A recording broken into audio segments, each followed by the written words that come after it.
High বন্ধুরা, আমি Priyanka.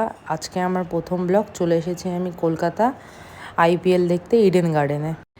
KKR versus আরসিবির ম্যাচ।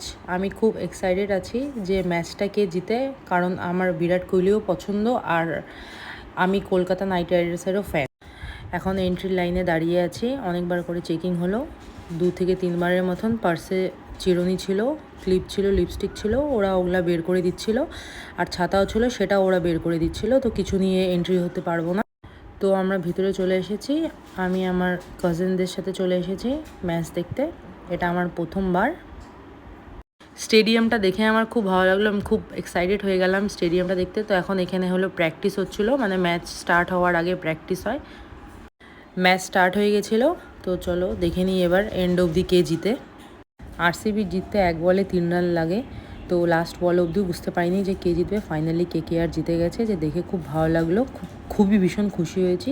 তো এখন স্টেডিয়াম থেকে বাইরে বের হয়ে গেছি হোটেলে যাওয়ার জন্য। তো হোটেল ছিল আমাদের হাওড়ার ওইদিকে। তো হাওড়ার ওইদিকে যাওয়ার জন্য আমাদের হাওড়া ব্রিজ ক্রস করে যেতে হতো। আমার ব্লগ ভালো লাগলে পরে লাইক করে দিও। আজকের মতন টাটা।